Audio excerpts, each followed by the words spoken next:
Hello, everyone, and I am here today as your storyteller, and I just love telling stories. But in this case, the story that I want to present to you today and I want to talk to you today about is Father Abraham. The reason that I feel that it's important for me to talk about the story of Abraham out of one of the books of mine, and this book is over 100 years old, is because the simple fact that many people have read the Bible version, and that Bible version does not talk about the life of Abraham. It does not go into any depth information about why Abraham became the friend of the Most High, why he was a servant of the Most High, or why he was the one who was given the torch or whatever to go and to take the name of the Most High throughout the whole then world at that particular time. Another thing it doesn't talk to you about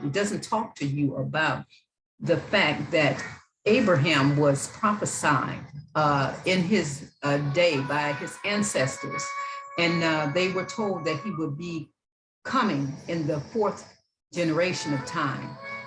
And our people were taught to read the stars, the planet, the sun, and the moon, and all these different things.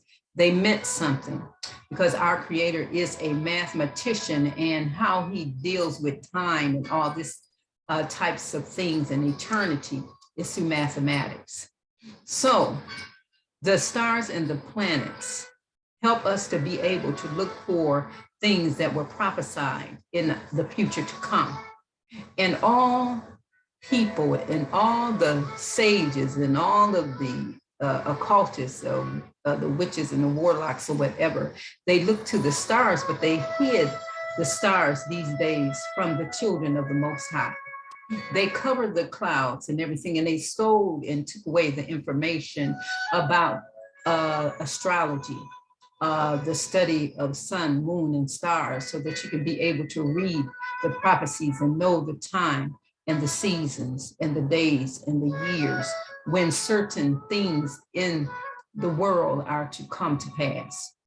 So in that case, anyway, we're going to deal with the Chaldeans. Abraham is from the family of the Chaldeans, okay? And then the Chaldeans, when Abraham was born, the king Nimrod, he was afraid because he had already read about Abraham in the stars that he should be born. And when he heard about Abraham in the stars that he should be born, he set out, just like all the rest of them, they do the same thing, to kill the infants. So whenever you see the killing of infants, the majority of times they have read in the stars that different ones would come and they will slay all the infants. And so to today in our time, the way of slaughter is more on a high scientific, sophisticated level. In those days, they didn't do it like that. They just went on and slaughtered you. They just killed you, really good. But now we have the pharmaceuticals that would do the job. Anyway, let me proceed. There is nothing new under the sun. But anyway, so I want to talk about the wicked generation that were wandering around at the time of Abraham's birth. And we are indeed too a wicked generation. So it said there were 10 generations from Noah to Abraham to show how great is the clemency of the Most High. For all the generations provoked his wrath until Abraham, our father, came and received the reward of all of them. For the sake of Abraham, the Most High showed himself long-suffering and patient during the lives of these 10 generations. Yea, more, the world itself had been created for the sake of Abraham's merits. His advent had been made manifested to his ancestor Ruth, who uttered the following prophecy at the birth of his son Serug. From this child he shall be born in the fourth generation, that shall set his dwelling over the highest. And he shall be called perfect and spotless, and shall be the father of nations, and his covenant shall not be dissolved, and his seed shall be multiplied forever.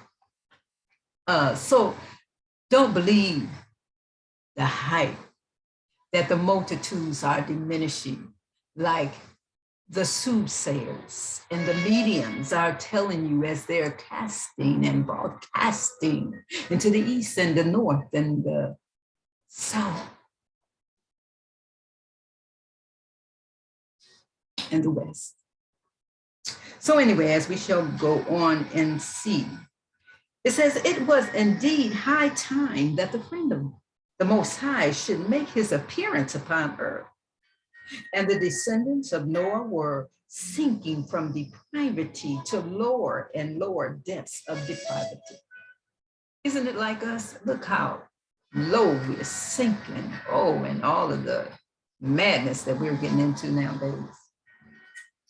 They were beginning to quarrel in that day.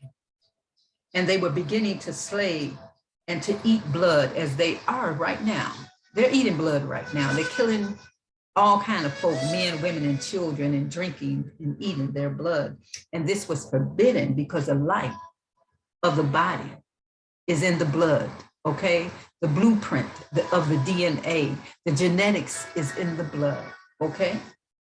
So anyway, we shall go on. So they were beginning to quarrel and slay each other, to eat blood, to eat flesh, and to build fortified cities and walls and towers, and set one man over the whole nation as a king. And they waged war, and people began to wage war with each other, trying to gain power. Every king wanting to control the whole world, wanting to control the people and the nations. And so they fought nation against nation to try to conquer. And all the cities began to rise up against each other, and they began to kill each other and do all manners of evil and acquire weapons of war. And they began to teach warfare unto their children, okay? And they, oh my goodness, began also to take captives and to sell them as slaves. So from way back then, our ancestors used to capture people, and they used to enslave people, but it wasn't the type of slavery that the tribe of Yahuda went through, because at that time they enslaved you and they made you to labor. But the thing that they didn't do, they didn't muzzle you, and they didn't put irons about your neck and different things like that. So that was a new type of slavery. And that slavery was reserved for the children of Yaakov, the house of Yahuda. And the house of the Yahuda were carried out. They were carried out. They were kicked out of the land.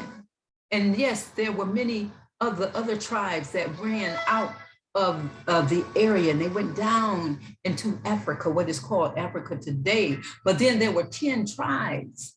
There were out of the 10 tribes, not everybody. Now I'm gonna make it plain. Not everybody went down out of those 10 tribes, went down into Africa. 10 of the 10 tribes, out of 10 tribes, there were members of our family who decided to come to America over 500 years before Yahuda was sent here as a slave. Now y'all can say what you want to, believe it or not. But anyway, I shall go into this detail. So anyway, the people, they began to take captives and they began to make slaves. And they made unto themselves molten images, which they worshiped, each one the idol he had molten for himself. And let me talk about these idols. A lot of the idols that they began to erect was idols of their ancestors, because they were taught to worship these kings and these mighty so-called men. They were taught to worship them as gods because they were wicked. And so they began to worship ancestral worship, where they would create the images and different things of their ancestors and worship them as a god. And Nimrod himself had also a molten image of himself, and he made the people to worship him also as a god. So the people in those days, they forgot who the creator was, and everybody was worshiping nothing but idol gods. But the Most High sent Abraham, who was written up in the stars, that he should come and call men back to the consciousness of the only true and living mighty one who rules heaven and earth. He used Abraham to do that, to call the people back to the original and the only creator, living mighty one in the earth. So we shall go on. And they made unto themselves again molten images, which they worshiped, each one the idol that he had molten, that he had made, that he had carved, that he had designed, or whatever, with their hands. For the evil spirits under their leader, Mastema, Mastema, led them astray into sin and uncleanness. For this reason, Ru called his son Serug. Because all mankind had turned aside into sin and transgression, as we are today. And we are being taught a sin, a sorcery, a witchcraft. And we practice witchcraft and we know it not. Okay. So the people were taught by their leaders to go astray. And for this reason, Ru called his son Serug, because all mankind had turned aside into sins and transgressions. And when he grew to his manhood, when Serug grew to his manhood, the man was seen to have been chosen fittingly, for he too worshiped idols. And when he himself had a son who was Nahor, by name, he taught him the arts of the Chaldees, how to be a soothsayer and practice magic according to the signs in the heavens.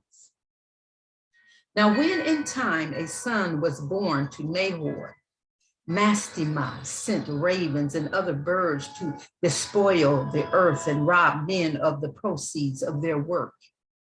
As soon as they had dropped the seeds in the furrows, and before they could cover it over with earth, the birds picked it up from the surface of the ground, and Nahor called his son Terah, because the ravens and the other birds plagued men, devoured their seed, and reduced them to destitution. Now we shall go into the birth of Abraham. Now Terah married Ematilia, the daughter of Kenabu, and the offering of their union was Abraham, who was called Abram. His birth had been read in the stars by Nimrod, for this impious king was a cunning astrologer. So astrology could be used for good or it could be used for evil. And they found a way to twist it and use it for evil, because they would look into the stars and see the prophecies, and they would try to do whatever they could to counter it and stop the prophecies. So they were wicked. They became very wicked in their way. And so being a cunning astrologer, and it was manifested to him that this Abram would be born in his day, who would rise up against him and triumphantly give the lie to his religion. He would expose him. In his terror that he might be made known at the fate foretold him in the stars, he sent for his princes and governors, and he asked them to advise me on this matter. They answered and said, one anonymous advice is that thou shouldst build a great house and station guards at the entry thereof, and make known in the whole of the realm. They like doing that. They even do that today. Make known in the whole of the realm that all pregnant women shall repair thither together. Repair means to come together with their midwives, who are to remain with them when they are delivered. When the days of a woman to be delivered are fulfilled, and the child is born, it shall be the duty of the midwife to kill it. Now, let me explain to you what a midwife is. A midwife is a nurse, okay? A midwife is a nurse. So all of the nurses, okay, were bidden by the king, a king who presided over the whole earth, okay, were told by him to kill every male child, and they did it, okay? So it says, and it shall be the duty of the midwife to kill it, if it be a boy. But if the child be a girl, he shall be kept alive. I mean, she shall be kept alive. And the mother shall receive gifts and costly garments, and a herald shall be proclaimed. And this is done unto the women who bear a daughter. So these rulers and different things from that time to this one, they will give you rewards and all these different things and tokens and money to do evil. And then you won't even think about the evil that you're doing. Matter of fact, they can make the word sound so justifiable. You'll go along with it, okay? These are sorcerers. They know how to use words. They're wordsmiths. They know how to code and to decode the messages and screw up the messages and send out evil frequencies and vibrations within the words themselves to deceive you.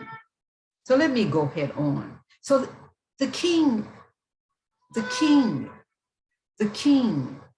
gave gifts and costly garments, and a herald was proclaimed. Thus is done unto the woman who bears a daughter. And the king was pleased, this evil king, he was pleased about murdering all those babies.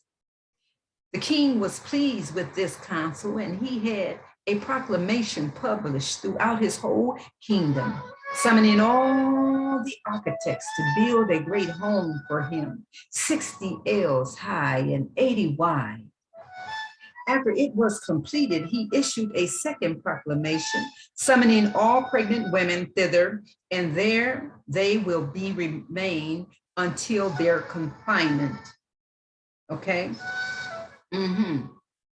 Officers. What are officers? Officers were a garrison. What a garrison? What is an officer? An officer is a policeman. What does policeman means? Policy enforcer. They were the policy enforcers of the kings. Okay. Today's policemen are no more than a garrison. They are no more than officers who carry out the policies of the king, or the policies of the presidents, or the policies of whatever type of a kingdom that they're in, the emperor, the chief, or whatever, that's what they do. Okay, so the officers, okay, the council, the king was pleased with his council, and he had a proclamation published throughout his whole kingdom, summoning all the architects to build a great house for him, 60 ells high and 80 wide. And after it was completed, he issued a second proclamation. I'm going over this again, summoning all pregnant women thither, and there they were to remain until their confinement. Officers were appointed to take the women to the house, take them, snatch them, take them, kidnap them, whatever, to the house. and guard and stand guard, okay? And stand guard. And the guards were stationed in it and about it to prevent the women from escaping thence. So they were forced, women were forced into these places by the officers, by the police officers, by the garrisons, by the soldiers. All of these are the same thing. There's nothing different between them, okay? So the officers were appointed, okay, to take the women to the house, and guards were stationed in it and about it to prevent the women from escaping thence. He furthermore sent midwives to the house and commanded them to slay the men children at their mother's breast. How wicked and how corrupt is that, and how contemptible a wretch was he, okay? And he commanded them to slay the men children at their mother's breast. But if a woman bore a girl, she was to be arrayed in byssus, silk, and embroidered garments, and led forth from the house of detention amid great honors. So you lock me up, then you kill my kid. And if I have a son, and I'm here watching you kill all these babies, and if I have a girl, you're gonna array me in silk and embroidery and gold and everything, and have a proclamation and honor me for having a girl. Okay. That's heavy right there. So it said no less than 70,000 children, male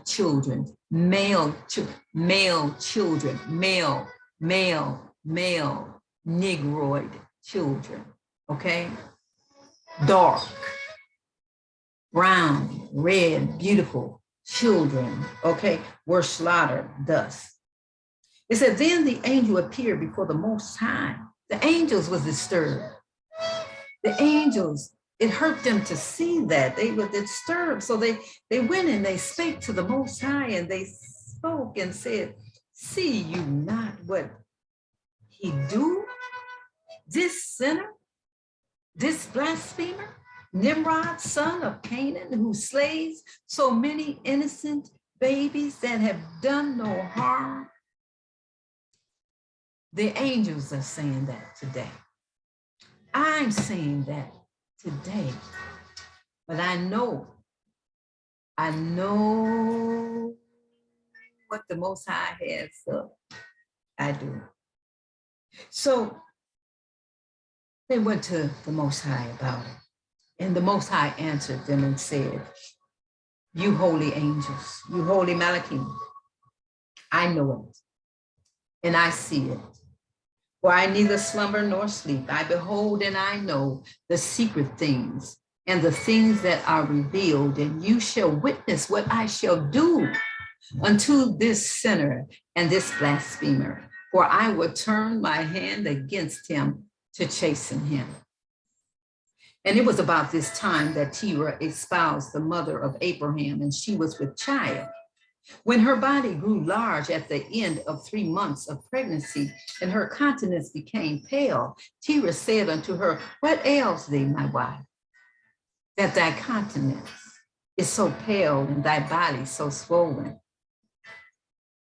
She answered and said, every year I suffer with this malady. But Terah would not be put off thus. He insisted, show me your body. Terah, hey, let me tell you, he was a very faithful person to Nimrod. Nimrod was his God. He was really willing and ready that if his wife had a baby, he was going to take that baby, either murder it himself or take that baby to the king to be murdered, his own son. And that's what they did. They would kill their own sons or their own daughters who were prophesied or whatever. They would offer them, sacrifice them to their God, man, or God statue or demon or whatever it was they worship. They would do that. They would do that. Now, anyway, so, but what happened? And it seems to me, he said, that thou art big with child. If that be so, it behooves us not to violate the commandment of our God, Nimrod. When he passed his hand over her body, it happened as a miracle. The child rose until it lay beneath her breast, and Terah could feel nothing with his hands. He said to his wife, "Thou didst speak truly," and naught became visible until the day of her delivery, when she began to travail. So it says, when her time approached, she left the city in great horror, and she wandered toward the desert, walking along the edges of the valleys until she happened across a cave. She entered in there for refuge, and on the next day, she was seized with travails, and she gave birth to a son. And at that time, the whole cave was filled with the light of the child's countenance, as was the splendor of the sun. And the mother rejoiced exceedingly at the radiance, and the baby she bore was our father Abraham. His mother lamented and said to her, "At last, that I bore thee at a time when Nimrod is king. For they seek 70, they killed for thy sake, for your sake. He killed 70,000 men, children were slaughtered. And I am seized with terror on account of thee, that he hear of thy existence and slay thee. Better thou shouldest perish here in this cave than my eyes should behold thee dead at my breast." She took the garments in which she was clothed and wrapped it about the boy. Then she abandoned him in the cave, saying, "May the Most High be with thee. May he not fail thee nor forsake thee." Uh-oh, my poor little book broke apart, the rest of it. Oh, Lord, what am I going to do for my book? This book is over 100 years old, and it's coming apart, and this section right here is off. I got to find a way to preserve this over 100 years old book. Okay. Okay, now. So where was I at? She had the baby. Oh my God. So let me go here because my book fell out of my hand. My book fell out of my hand. Well, anyway, here it is. And it says, and she took the garments in which she was clothed, and she wrapped it about the boy. Then she abandoned him in the cave, saying, "May the Lord be with thee. May he not fail thee nor forsake thee." Okay. Just in case I didn't read this part, I'm going to read this again. She said, "For thy sake," and I remember I read that part, "but for thy sake, 70,000 male children were slaughtered, and I am seized with terror on account of thee, that he hear of thy existence and slay thee. Better thou shouldest perish here in this cave than my eye should behold thee dead at my breast." She took the garment in which she was clothed, and she wrapped it about the boy. Then she abandoned him in the cave, saying, "May the Most High be with thee. May he fail thee, nor forsake thee. May he not fail thee, nor may he not forsake thee." The babe proclaims the Most High. Now this is this new section here. It says the babe proclaims the Most High. That's what this section here is about. It says, then Abraham was deserted in the cave without a nurse. And listen to that, without a nurse. So many people trust their nurses, but the nurses during the times throughout history were the ones who assisted the kings, the emperors, the chiefs in the murder of the infants, okay? All right, I want you to think about that. It has never changed.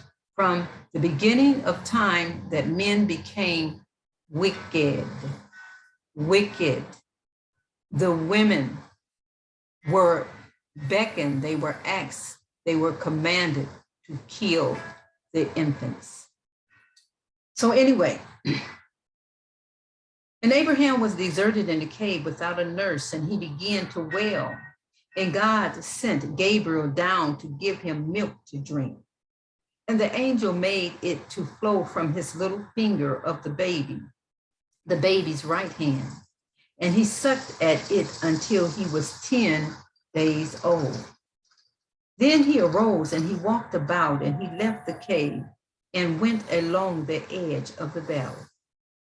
When the sun shrank and the stars came forth, he said, "These are the gods." But the dawn came and the stars could be seen no longer. And then he said, "I would not pay worship to these, but they are no gods." Thereupon the sun came forth and he spoke, "This is my God, him will I extol." But again the sun set, and he said, "He is no God." And beholding the moon, he called her his God, to whom he would pay divine homage. Then the moon was obscured, and he cried out, "This too is no God. There is one who sets them all in motion." He was still communing with himself when the angel Gabriel approached him and met him with the greeting, "Peace be with you." And Abraham returned, "With thee be peace," and asked, "Who art thou?" And Gabriel answered and said, "I am the angel Gabriel, the messenger of God." And he led Abraham to a spring of water nearby. And Abraham washed his face and his hands and feet, and he prayed to God, and he bowed down and he prostrated himself. And meantime, the mother of Abraham thought of him in sorrow and tears, and she went forth from the city to seek him in the cave in which she had abandoned him. Not finding her son, she wept bitterly and said, "Woe unto me that I bore thee, but to become a prey of wild beasts, the bears and lions and wolves." She went to the edge of the village, and there she found her son, but she did not recognize him, for he had grown very large. She addressed the lad, "Peace be with thee." And he returned, "With thee be peace." And he continued, "Unto what purpose didst thou come to the desert?" And she replied, "I went forth from the city to seek my son." Abraham questioned further, "Who brought thy son hither?" And the mother replied thereto, "I had become pregnant from my husband Terah. And when the days of my delivery were fulfilled, I was in anxiety about my son in my womb, lest our king came, the son of Canaan, and slay him as he had slain the 70,000 other men, children. Scarcely had I reached the cave in this village when the throes of travailing seized me, and I bore a son whom I left behind in this cave, and I went home again. Now am I come to seek him, but I find him not." Abraham then spoke, "As to this child thou telleth of, how old was it?" The mother, "It was about 20 days old." Abraham, "Is there a woman in the world who would forsake her newborn son in the desert and come to seek him after 20 days? And the mother said, "Peradventure God will show himself a merciful God." And Abraham said, "I am the son whom thou hast come to seek in this valley." And the mother, "My son, how thou art grown, but 20 days old, and thou canst already walk and talk with thy mouth." And Abraham, "So it is. And thus, O my mother, it is made known unto thee that there is in the world a great, terrible, living, and ever existing mighty one creator who doeth see, but who cannot be seen. He is in the heavens above, and the whole earth is full of his glory." The mother, "My son, is there a God beside Nimrod?" And Abraham, "Yes, mother, the God of the heavens and the God of the earth. He is also the God of Nimrod, son of Canaan. Go therefore and carry this message unto Nimrod, Now the mother of Abraham returned to the city, and she told her husband Terah how she had found their son. And Terah, who was a prince and a magnate in the house of the king, betook himself to the royal palace and cast himself down before the king upon his face. It was a rule that one who prostrated himself before the king was not permitted to lift up his head until the king bade him lift it up. And Nimrod gave permission to Terah to raise and state his request. Thereupon Terah related all that had happened with his wife and his son. And when Nimrod heard this tale, abject fear seized upon him, and he asked his counselors and his prince what to do with the lad. And they answered and said, O king and our God, wherefore art thou in fear by reason of a little child? There are myriads upon myriads of prince in thy realm, rulers of thousands and rulers of hundreds and rulers of 50 and rulers of tens and overseers without number. Nimrod, let the pettiest of the prince go and fetch this boy and put him in prison. But the king interposed. Have you ever seen a baby of 20 days walking with his feet and speaking with his mouth and proclaiming with his tongue that there is a God in heaven who is one and none beside him, who sees and is not seen? All the assembled princes were horror struck at these words. At this time, Satan in human form appeared. Oh yes, Satan can appear in human form, honey. And Satan is working with those elites. How do you think they get all their ideas about how to handle you?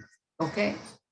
So anyway, so Satan came in human form, clad in black silk garb, and he cast himself down before the king and said, Nimrod, raise thy head and state thy request. Satan, I'm sorry, that was Nimrod that said, raise thy head and state thy request. And Satan asked the king, why art thou terrified? And why are you all in fear on account of a little lad?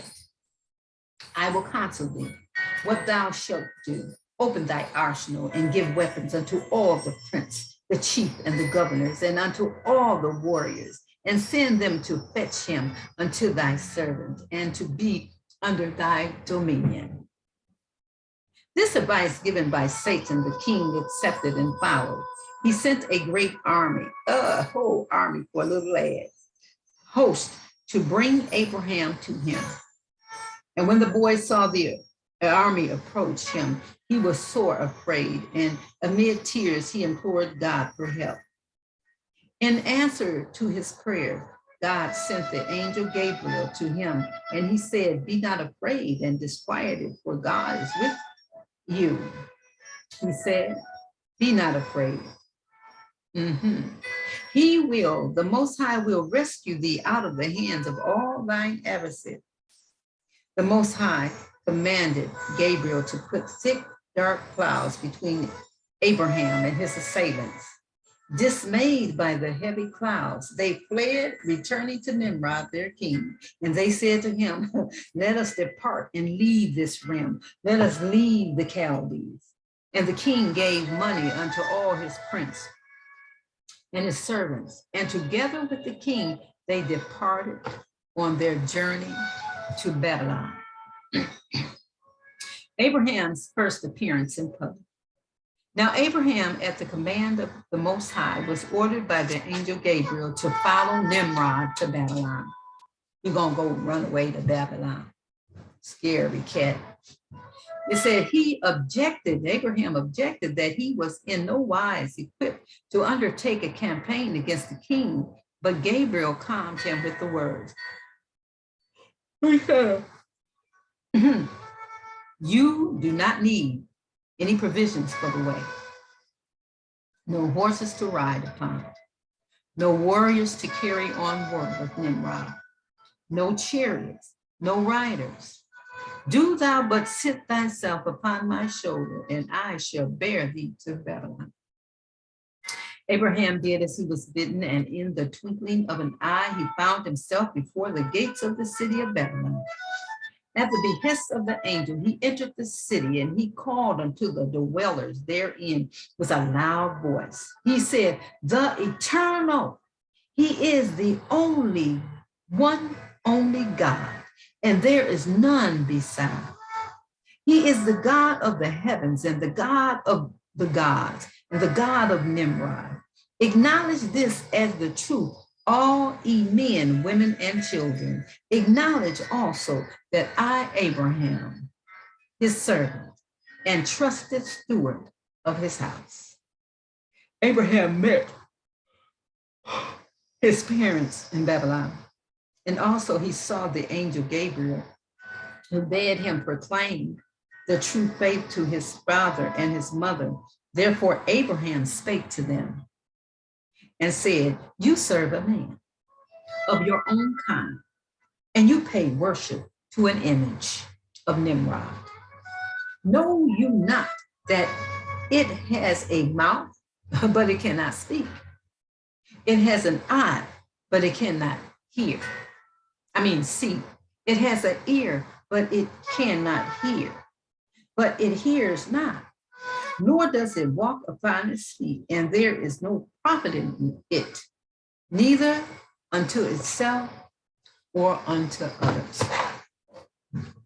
It can't even save itself. It can't even save the person that worships it. It can't save the person that gives homage to it. It has no life. When Terah heard these words, he persuaded Abraham to follow him into the house, where his son told him all that had happened, how in one day he had completed a 40 days journey, and Terah thereupon went to Nimrod, and he reported to him that his son Abraham had suddenly appeared in Babylon. And the king sent for Abraham, and he came before him with his father. And Abraham passed the magnates and the dignitaries until he reached the royal throne, upon which he seized hold, shaking it and crying out with a loud voice, O Nimrod, you contemptible wretch, that denieth the essence of faith, that denieth the living and immutable Most High, and Abraham, his servant, the trusted steward of his house. Acknowledge him and repeat after me the words, the eternal is God, the only one, and there is none beside. He is incorporeal, living, ever existing. He slumbers not and sleeps not, who hath created the world that men might believe in him and confess also concerning me and say that I am the servant of the Most High and the trusted steward of his house. Well, while Abraham proclaimed this with a loud voice, the idols fell upon their faces, and with them also the king fell upon his face, Nimrod.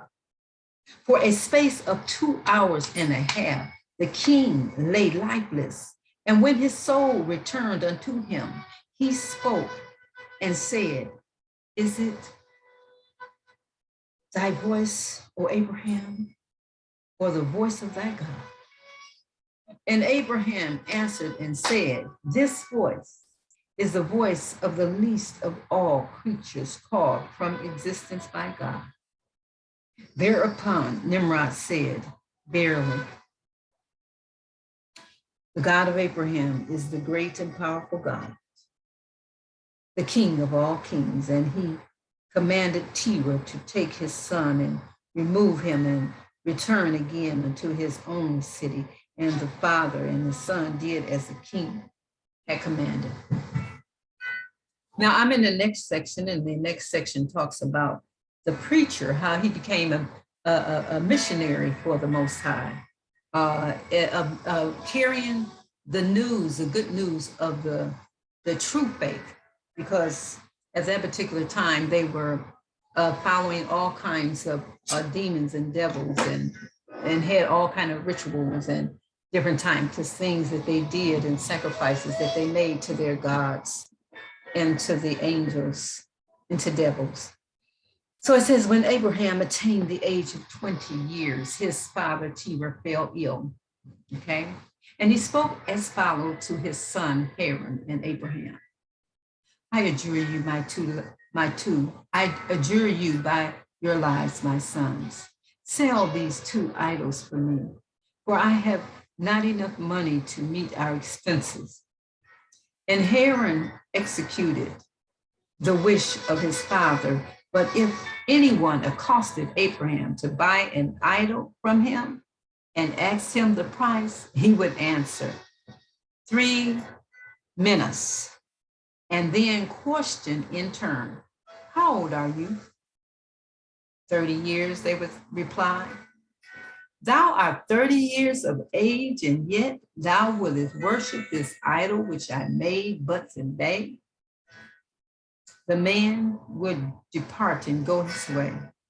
And another would approach Abraham and ask, how much is this idol? And Abraham would say, 5 minas. And doest thou who art 50? I'm sorry, he said 5 minas. And he would reply.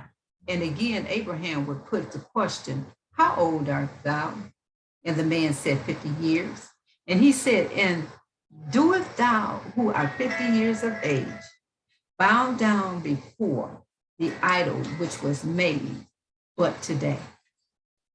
And thereupon the man would depart and go his way. And Abraham then took 2 idols and he put ropes on their necks, about their necks. And with their faces turned down, where he dragged them along the ground, crying aloud all the time, who will buy an idol within there is no profit, either unto himself or unto him that buys it in order to worship it. It has a mouth, but it speaketh not. And they watching him dragging it in the dirt and on the ground. It has eyes, but it can't see. It has feet, but it walks not. Ears, but it cannot hear. And they are watching him drag those lifeless idols along the ground with ropes on their neck. The people who heard Abraham were amazed exceedingly at his words. As he went through the streets, he met an old lady who approached him with the purpose of buying an idol, good and big, to be worshiped and loved. And he said, old woman,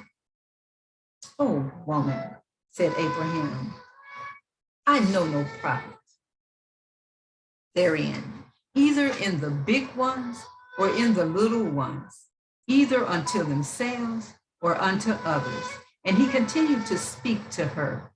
What has become of that big image that you bought from my brother Haran to worship it? And she said, well, thieves, she replied, came in the night and they stole it while I was still at the bath. And he said, if it be thus, Abraham went on questioning her, how canst thou pay homage, okay, to an idol that cannot save itself from thieves, let alone save others? Like thyself, thou silly old woman, out of misfortune, how is it possible for thee to say that the image thou worship is a god? If it be a god, why did it not save itself out of the hands of thieves? No, in the idol there is no profit, either unto itself or unto him that adores it. And the old woman rejoined, if what thou sayest be true, then whom shall I serve? Serve the God of all gods, returned Abraham, the Lord of lords, who hath created heaven and earth, the sea and all that is therein the God of Nimrod, and the God of Terah, and the God of the east, the west, the north, and the south. Who is Nimrod but a dog who calls himself a God, that worship be offered unto him? Did you see what the Most High thought about people who call themselves God? He said they're a dog. They're wretch. They're contemptible. Okay? All down through the ages, men were calling themselves gods. Anyway. So anyway, he told her to serve the God who is above all gods, and there is none but him. So Abraham succeeded in opening the eyes of the old woman, and she became a zealous missionary for the true God. And when she discovered the thieves who had carried off her idol and they restored it to her, she broke it into pieces with a stone. And as she winded her way through the streets, she cried aloud, "Who would save his soul from destruction and be prosperous in all his doing? Let him serve the God of Abraham." Thus she converted many men and women to the true Creator, the true believer. And rumors of the words and deeds of the old woman, it reached the king. Oh, the king thought he was a god, or told the people he was God. You know what I'm saying? It reached the king. You mean this woman out here defying me? And it said, and when she appeared before him, he rebuked her harshly, asking her how she dared serve any god but himself. And the old woman replied, "Thou art a liar. Thou deniest the essence of faith, the one only God, besides whom there is no other God. Thou livest upon his bounty, but thou payest worship to another, and thou doest repugnant him and his teachings and Abraham his servants." The old woman had to pay for her zeal for the faith with her life. Nevertheless, great fear and terror took possession of Nimrod because the people became more and more attached to the teachings of Abraham. And he knew not how to deal with Abraham, who was undermining his old faith, his faith and Semiramis' faith. At the advice of his prince, he arranged a 7-day festival at which all the people were bidden to appear in their robes of state, their gold and other silver apparel, okay? And by each display of wealth and power, he expected to intimidate Abraham and bring him back to the faith of the king. Though his father Terah, Nimrod invited Abraham to come before him, okay? That he might have the opportunity of seeing his greatness and wealth and the glory of his dominion and the multitudes of his prince and his attendants. But Abraham refused to appear before the king. On the other hand, he granted his father's request that in his absence, he would sit with Nimrod's and his father's idols. And he would take care of them. I like this, Abraham. He said, oh, he agreed to take care of the idols. Woo! So what did he do? And it said, while Abraham, he was alone with the idols. And while he repeated the words, the eternal, he is the most high, he is God. The eternal, he is God. He struck the king's idols from their thrones, and he began to belabor them with the axe, chop, chop, chop. With the biggest he started, and with the smallest he ended. He hacked off the feet of one, and the other he beheaded him. And then one of them, he struck his eye, and his eye went out. And the other had hands, and he crushed his hands. And after all the mutilation, he went away, having first put the axe into the hand of the largest one. And when the feast was ended, The king returned, and when he saw all his idols shivered in pieces, he inquired who had perpetrated this mischief. And somebody said Abraham was the named one as the one who had been guilty of the outrage. And the king summoned him and questioned him as to his motive for the deed. And Abraham replied, I did not do it. It was the largest of the idols who shattered all the rest. Seest thou not that he still has the axe in his hand?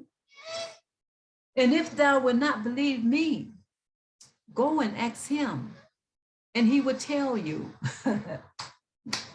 That was so funny because Abraham knew that the gods couldn't even talk. And he went and told Nimrod, I didn't do it. That big one with that axe in his hand, go and ask him. He was making a mockery of such foolishness. But anyway, I can go on and read some rest, but I'm not reading anymore at this moment, but I'll come back at another time. I got too many things that I need to do. But anyway, I like the story time. I hope that you like that little bit about Abraham, and there's lots more about Abraham, okay? Now let me stop this recording.